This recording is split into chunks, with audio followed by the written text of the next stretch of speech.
வணக்கம். இன்றைக்கி நம்ம என்ன பார்க்க போகிறோன்னா, நெத்திலி மீன் குழம்பு தான்.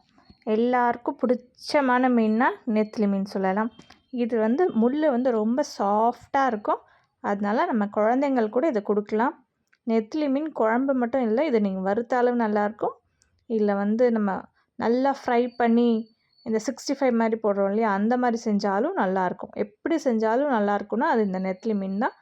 குழந்தைங்கள் கூட பயப்படாமல் கொடுக்கலாம். ஏன்னா இதில் இருக்க முள் ரொம்ப சாஃப்டாக இருக்கும். ஸோ இந்த நெத்திலி மீனை நல்லா தலையும் வாலையும் கட் பண்ணிவிட்டு உள்ளே இருக்க அதோட அந்த வேஸ்ட்டெலாம் இருக்கும் இல்லையா, அதெல்லாம் எடுத்து க்ளீன் பண்ணிவிட்டு இப்போ நான் வச்சுருக்கேன். அடுத்து என்ன செய்யலான்னு பார்க்கலாம். அடுத்து ஒரு லெமன் சைஸ் அளவுக்கு புளி, இந்த அளவுக்கு பார்த்துக்கோங்க. புளி எடுத்து அது நம்ம நல்லா தண்ணி ஊற்றி ஊற வச்சிடலாம்.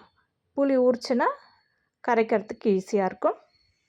அடுத்து 2 தக்காளி, 2 வெங்காயம், பூண்டு ஒரு 5-6 பல் பூண்டு, பச்சை மிளகாய் 2லேருந்து 3 பச்சை மிளகாய் அளவுக்கு எடுத்துக்கோங்க.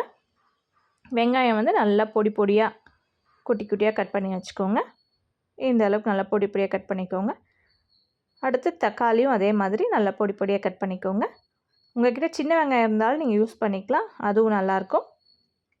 இப்போ தக்காளி கட் பண்ணியாச்சு. அடுத்து பச்சை மிளகாய் இந்த மாதிரி நல்லா 2 கட் பண்ணி வச்சுக்கோங்க. பூண்டி உரித்து இந்த மாதிரி கட் பண்ணி வச்சுக்கோங்க. இப்போ நம்ம ஊற வச்சோம் இல்லையா அந்த புளி, அதை நல்லா கரைச்சி ரெடி பண்ணி வச்சுக்கலாம். அடுத்து இதில் ஒரு மாங்காய் சேர்த்தா இன்னும் நல்லாயிருக்கும். நான் இன்றைக்கி ஒரு 4-5 பீஸ் மாங்காய் எடுத்திருக்கேன். உங்களுக்கு வேணும்னா சேர்த்துக்கோங்க, வேண்டாம்னா விட்டுறலாம். இப்போ நம்ம புளி தண்ணி கரைச்சி வச்சோம் இல்லையா, அதில் ஒரு 1/4 ஸ்பூன் அளவுக்கு மஞ்சள் தூள் சேர்த்துக்கோங்க.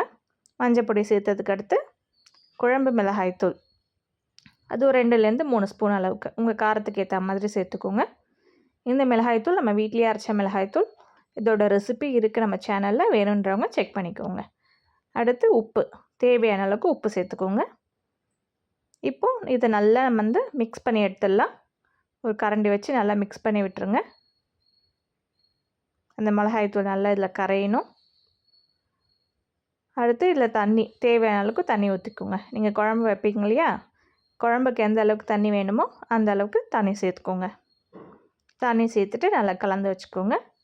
அடுத்து இப்போ நம்ம மீன் குழம்பு வைக்க ஸ்டார்ட் பண்ணிடலாம். ஒரு பாத்திரம் வச்சுட்டு அதில் எண்ணெய், தேவையான அளவுக்கு எண்ணெய் சேர்த்துக்கோங்க. அப்புறம் கடுகு 1/2 ஸ்பூன் அளவுக்கு கடுகு சேர்த்துக்கோங்க. கடுகு நல்லா பொரியட்டும். கடுகு பொரிஞ்சதும் இதோட நம்ம சீரகம் சேர்த்துக்கலாம். ஒரு 1/2 ஸ்பூன் அளவுக்கு சீரகம், 1/2 ஸ்பூன் அளவுக்கு சீரகம் சேர்த்துக்கோங்க. சீரகம் நல்லா பொரியட்டும். அது பொரிஞ்ச உடனே வெந்தயம், சும்மா ஒரு 1/4 ஸ்பூன் அளவுக்கு வெந்தயம் சேர்த்துக்கோங்க. நிறைய சேர்க்க வேண்டாம், வெந்தயம் கசக்கும். அதனால் சும்மா கொஞ்சமாக சேர்த்துக்கோங்க ஒரு வாசனைக்கு. அடுத்து கட் பண்ணி வச்சுருக்க வெங்காயம் இதில் சேர்த்துக்கோங்க. வெங்காயம் சேர்த்துட்டு நல்லா வதக்கி விடுங்க. அடுத்து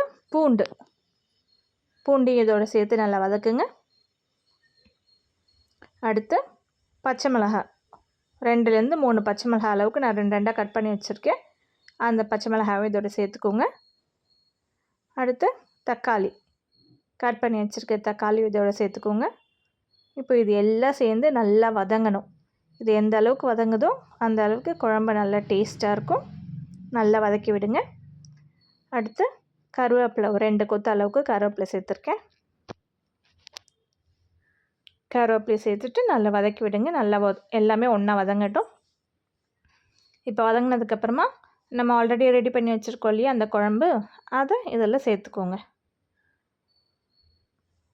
அது நல்லா மிக்ஸ் பண்ணி சேர்த்துருங்க. மிளகாய் தூள் அடியில் தங்கிடும், அதனால் அதை நல்லா கலந்து விட்டுட்டு இதோட சேர்த்துக்கோங்க.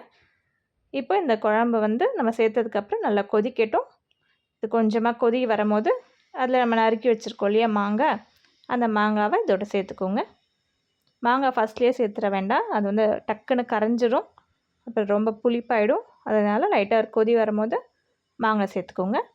இப்போ அந்த மாங்காய் வேகட்டும். அந்த கேப்பில் நம்ம இங்கே ஒரு மசாலா ரெடி பண்ணிடலாம்.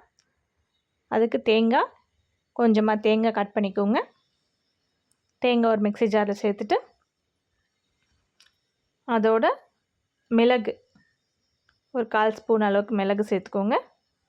அதே அளவுக்கு சீரகம் சேர்த்து இதை நல்லா பேஸ்ட் மாதிரி அரைச்சி எடுத்துக்கோங்க. கொஞ்சமாக தண்ணி ஊற்றிட்டு இது நல்லா ஒரு பேஸ்ட்டாக அரைச்சி எடுத்துக்கோங்க. பார்த்திங்களா, இந்த அளவுக்கு நல்லா அரைச்சி எடுத்துக்கோங்க. இப்போ இந்த அரைச்சோம் இல்லையா, இந்த தேங்காய் பேஸ்ட்டை நம்ம ஆல்ரெடி கொதிக்குது பார்த்திங்களா குழம்பு, அதோடு சேர்த்துக்கோங்க. இதில் கொஞ்சம் தண்ணி ஊற்றி அதையும் இந்த மிக்ஸி ஜாரோட தண்ணி ஊற்றி அதோடு சேர்த்துக்கோங்க. இப்போ இது நல்லா ஒரு 5 மினிட்ஸ் கொதிக்கட்டும். இது கொதித்ததுக்கப்புறமா நம்ம நல்லா இதில் மீன் போடலாம். இப்போ நல்லா கொதிச்சிருச்சு. ஒரு 5 நிமிஷத்துக்கு அப்புறமா நம்ம குழம்பு கொதித்ததுக்கப்புறமா நம்ம க்ளீன் பண்ணி வச்சுருக்கோம் இல்லையா நெத்திலி மீன், அதை இதில் கொஞ்சம் கொஞ்சமாக சேர்த்துக்கோங்க. மீன் சேர்த்துட்டு அது ஒரு வாட்டி நல்லா கலந்து விடுங்க. இதை வந்து ரொம்ப போட்டு கலந்துடாதீங்க, இது எல்லாமே உடஞ்சிட்டு வந்துடும், டக்குன்னு கரைஞ்சிரும் மீனும். இது வந்து குட்டியாக இருக்கிறதுனால சீக்கிரம் கரைஞ்சிரும். கரண்டி வச்சு ரொம்ப மிக்ஸ் பண்ணிங்கன்னா உடஞ்சிரும். அதனால் பார்த்து பக்குவமாக இதை நீங்கள் மிக்ஸ் பண்ணணும். இப்போ அடுத்து ஒரு 5 மினிட்ஸ் மீன் சேர்த்து ஒரு 5 மினிட்ஸ் தான் நல்லா கொதி வரணும். கொதி வந்ததுக்கப்புறமா இதில் கொஞ்சமாக கொத்தமல்லி இலை மேலே தூவி விட்டுருங்க, நல்லா வாசனையாக இருக்கும். அவ்வளோதான். இப்போ நம்மளோட மீன் குழம்பு சூப்பராக ரெடி ஆகிடுச்சு. இதை நீங்கள் சாதத்தில் போட்டு சாப்பிட்டிங்கன்னா அவ்வளோ டேஸ்ட்டாக இருக்கும். இந்த ரெசிபி பிடிச்சதுன்னா மறக்காமல் நம்ம சேனலுக்கு சப்ஸ்கிரைப் பண்ணிடுங்க, லைக் பண்ணிடுங்க.